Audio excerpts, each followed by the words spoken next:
नमस्कार, आप देख रहे हैं मेरा भारत मीडिया और मैं रमाकांत सिंह। हर खबर आपके साथ, आपके हाथ। तो चलते हैं खबरों की दुनिया में और देखते हैं आज का ताजा हाल। जनता की उम्मीद नेतृत्व में कमाल है। अर्चना चंद्र यादव का हर अंदाज बेमिसाल है। हर दिल में बस रही बस एक नई बात, जन सुराज बन रहा अब जनता की आवाज। नवीनगर में जन सुराज का परचम अर्चना चंद्र यादव के नेतृत्व में टेंगरा पंचायत में हुआ जनसंपर्क विस्तार अभियान। नवीनगर विधानसभा क्षेत्र के टेंगरा पंचायत के जोगिया बाजार में जन सुराज पार्टी का विस्तार अभियान अर्चना चंद्र यादव के नेतृत्व में सफलतापूर्वक आयोजित किया गया। इस संवाद कार्यक्रम में सैकड़ों की संख्या में लोग शामिल हुए और पार्टी की विचारधारा से प्रभावित होकर 10 रुपए की सदस्यता रसीद कटवाकर सदस्यता ग्रहण की। सभी नए सदस्यों को जन सुराज पार्टी का कैलेंडर भी भेंट किया गया, जिसमें पार्टी के 5 मुख्य सिद्धांतों को विस्तार से दर्शाया गया है।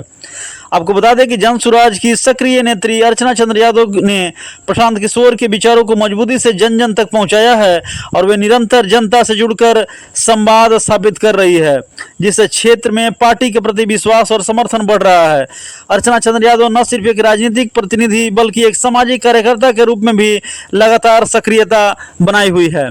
इस कड़ी में उन्होंने कंचनपुर पंचायत के तेंदुआ गांव में आयोजित डे नाइट क्रिकेट टूर्नामेंट का उद्घाटन खुद बल्ला थाम कर किया। इस अनोखे अंदाज से जनता खासकर युवा वर्ग बेहद उत्साहित है।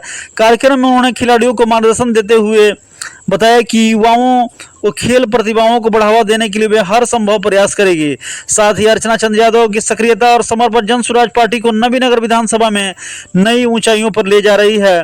जनता का विश्वास उनकी सबसे बड़ी ताकत बन रही है, जो आगामी विधानसभा चुनाव में जन सुराज को एक मजबूत विकल्प के रूप में स्थापित करेगा। आपको बता दें कि हर पंचायत में गूंज रहा है नाम जनता कर रही है, यही है असली काम, विकास की किरण, संवाद की मिसाल। अर्चना है नवीनगर की एक नई पहचान। आइए जानते हैं कि उन्होंने संवाद कार्यक्रम में क्या कुछ बताया। जोगिया बाजार के सभी ग्रामीण जनता का मैं तहे दिल से हार्दिक अभिनंदन करती हूँ। आज मैं आप लोग के बीच जन सुराज की बातें लेकर आई हूँ। अभी आपके बीच हमारे जन सुराज के समर्पित कार्यकर्ता गोलू जी बता रहे हैं कि जहाँ भी हम लोग प्रचार प्रसार के लिए जा रहे हैं, लोगों के जेहन में ये बैठ गया है कि राजनीति से समाज का भला नहीं हो सकता। लेकिन हमें सोचना है, जिस तरह से परिवार हमारा एक नियम से चलता है, परिवार में एक मुखिया होता है और एक मुखिया के द्वारा परिवार में नियम बनाया जाता है। अगर वो मुखिया के द्वारा बनाए नियम से परिवार चलता है तो वो परिवार सुसज्जित तरीके से चलता है। तो हमारा बिहार इतना बड़ा 13 करोड़ जनसंख्या की आबादी का हमारा बिहार है, तो बिना सरकार के हमारा बिहार नहीं चल रहा है, ना हमारा हिंदुस्तान चल रहा है। लेकिन सोचने की जरूरत है कि आखिर ऐसा क्या हुआ कि आज वोट के नाम पर हर व्यक्ति राजनीति में, जब भी चुनाव का समय आता है, सभी लोग कहीं न कहीं जाकर अपना मत जरूर दे रहे हैं। अंदर से आक्रोश क्यों है? क्योंकि आप कहीं न कहीं किसी की बातों में आकर अपना बहुमूल्य वोट देते हैं।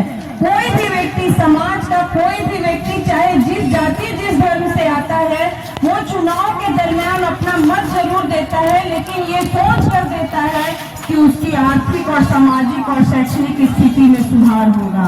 लेकिन ऐसा नहीं हो रहा। अब 4 महीना बाद बिहार विधानसभा चुनाव होने जा रहा है, लेकिन जन सुराज हर जगह, हर गांव-गांव में जाकर लोगों के बीच यही बताने का काम कर रहा है कि आखिर आपका विकास क्यों नहीं हुआ। क्योंकि यहाँ हमारे बिहार में दो पार्टियां हैं, एक महागठबंधन है, एक एनडीए की पार्टी है। और बिहार विधानसभा चुनाव हमारे 5 साल के लिए हम सरकार बनाते हैं, लेकिन निर्णय हमें कितने दिनों के लिए मिलता है? 15 दिन के लिए दोनों पार्टियां आपके बीच आती है। एक जातीय उन्माद फैलाती है, एक धार्मिक उन्माद फैलाती है। हम चुनाव जब वोट देने जाते हैं तो हम 9th क्लास में पढ़े हैं। आप लोग जो भी बच्चा या जो गार्जियन होंगे, 9th क्लास में हम लोग पढ़े थे कि पंच पर बैठा व्यक्ति परमेश्वर के समान होता है। हम उस व्यक्ति को अपना समाज और बिहार देंगे जो जात पात की बात न करे, धर्म की बात न करे। अगर यही जोगिया बाजार है तो इसी बाजार में सर्व समाज के लोग रहते हैं और मत देने भी सर्व समाज के लोग इसलिए जाते हैं कि उनका सामाजिक, शैक्षणिक और आर्थिक सुधार हो। लेकिन कहीं न कहीं ये जो सरकार बिहार में रही है, मैं इसी माननीय मुख्यमंत्री जी आपको याद करवाना चाहूंगी, जन सुराग पहले तो आप ही को, जो हमारे मुख्यमंत्री हैं, वो 2023 में आपको जाना होगा जब पूरे बिहार में एक जातीय जनगणना की बात हुई थी और जातीय जनगणना में आप ही का पैसा, सरकार अगर कोई भी कार्य करती है तो उसका पैसा नहीं है, वो आपकी और हमारी मेहनत की गाढ़ी कमाई है।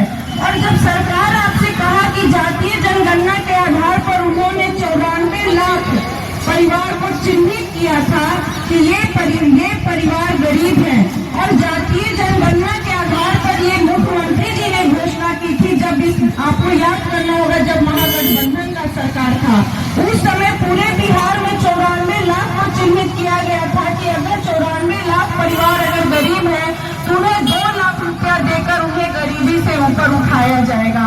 आप सभी बिहार के सम्मानित नागरिक हैं, जातीय जनगणना पे सभी आपके शिक्षक लोग आपके घर घर आकर जातीय जनगणना की थी और ये घोषणा भी आपके सामने सरकार ने की थी कि 94 लाख लोग चिन्हित हो गए हैं जिन्हें गरीबी से ऊपर उठाने के लिए 2 लाख रुपया दिया जाएगा। आप जोगिया ग्राम के सभी ग्रामीण जनता से मैं पूछना चाहूंगी, क्या इस सरकार ने 94 लाख में अगर आपके यहाँ भी चिन्हित परिवार कोई ना कोई होगा, क्या सरकार की तरफ से 2 लाख रुपया मिला? क्या उस गरीब को ऊपर उठाने के लिए किसी भी आप खुद साक्षी अगर मिला है तो बताइए, किसी को 2 लाख रुपया आपने मिला सरकार की तरफ से जो गरीब आदमी को ऊपर उठाने का काम किया गया हो? तो आपको सोचना है। फिर इसी सरकार ने 50 लाख भूमिहीन, दलित और अति पिछड़ा को कहा था कि जो भूमिहीन है उन्हें 3 डिसमिल जमीन दिया जाएगा और 3 डिसमिल जमीन से उनको घर बनाने की सुविधा दी जाएगी। आपको सोचना है, क्या आपके यहाँ किसी भी व्यक्ति को सरकार की तरफ से आवास के नाम पर 3 डिसमिल जमीन मिला है? अब क्योंकि चुनाव का समय है, मत जन सुराज का यही कहना है कि धार्मिक उन्माद और जातीय उन्माद पर बहुत वोट हो गया। आज हमारा बिहार बीमार है, जब हमारा बिहार बीमार है और आपके पास बाबा साहब भीमराव अम्बेडकर का इतना बड़ा ताकत, समतामूलक समाज बनाने के लिए उन्होंने वोट का अधिकार दिया था, आखिर हमारा वोट कहाँ जा रहा है ये सोचने का समय है। हम कभी धर्म के नाम पर, राम के नाम पर, मस्जिद के नाम पर, कभी सर्व समाज के, कभी उस जात के नाम पे, कभी इस जात के नाम पर, सिर्फ जात के नाम पर वोट देते हैं। मैं यहीं पे समझाना चाहूंगी, ये भाई साहब ये आलू और नेनुआ बेच रहे हैं, अगर ये आलू नेनुआ बेचते हैं तो इनका एक कीमत निर्धारित करते हैं। अगर आलू का 100 रुपए पसेरी है तो ये 100 रुपए पसेरी ही किसी को देंगे, चाहे वो जात का हो चाहे वो परजात का हो। अगर ये नेनुआ का कीमत अगर 20 रुपए किलो रखे हैं तो अगर आप इनसे जाते हैं जब सब्जी भी लेने तो आप पूछिएगा कि नेनुआ का कितना कीमत है, तो वो बोलेंगे 20 रुपए। ये थोड़ी पूछते हैं कि अगर आप समझ जाते हैं तो आप 10 रुपए ले जाइए, आप दूसरे जाते हैं तो 20 रुपया ले जाइए। तो चुनाव और वोट ऐसा चीज जिससे आपका बिहार का विकास होगा, समाज के प्रत्येक वर्ग का विकास होगा। तो जब आप मत देने जाते हैं तो ये दिमाग में आपके कैसे आता है कि कौन आदमी किस पार्टी को हम वोट देंगे तो हमारा जात सुरक्षित होगा? क्या इसी दिन के लिए हमारे क्रांतिकारियों ने शहादत दे दी थी? आपके बगल में शहीद जगतपति जी का मूर्ति है, उन्होंने भी शहीद जगदेव जी का मूर्ति, और आप सभी जानते हैं उन्होंने भी सर्व समाज की भूमिहीनों की बात की थी, समाज के गरीब, अति पिछड़ा और दलित की बात की थी। जब सभी लोग का इतना हिंदुस्तान है और वोट का अधिकार तो ऐसा है कि इस देश का राष्ट्रपति हो, प्रधानमंत्री हो या मुख्यमंत्री हो, जोगिया ग्राम के समाज का अंतिम व्यक्ति भी हो, वो अपना मत देने जाता है तो उसकी गिनती 1 होती है। तो जन सुराज आपके बीच यही कहने आया है कि बहुत हो गया धार्मिक उन्माद की बात, बहुत हो गया जातीय उन्माद, एक बार बिहार की बात हो।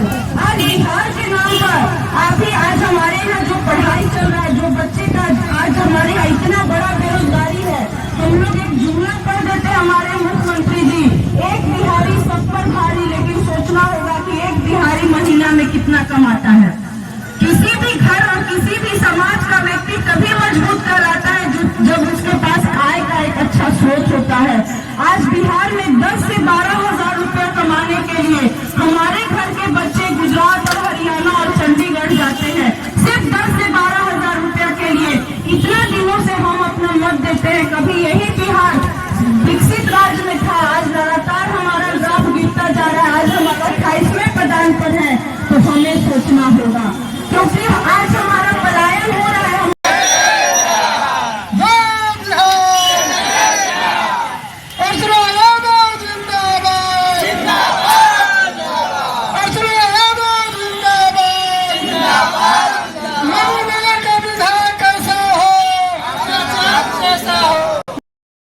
तो फिलहाल इस खबर में इतना ही। तो देश और दुनिया की तमाम खबरों के लिए देखते रहें मेरा भारत मीडिया। मिलते हैं अगले खबर में। हर खबर आपके साथ, आपके हाथ। तो चैनल को लाइक, सब्सक्राइब और शेयर करना ना भूलें।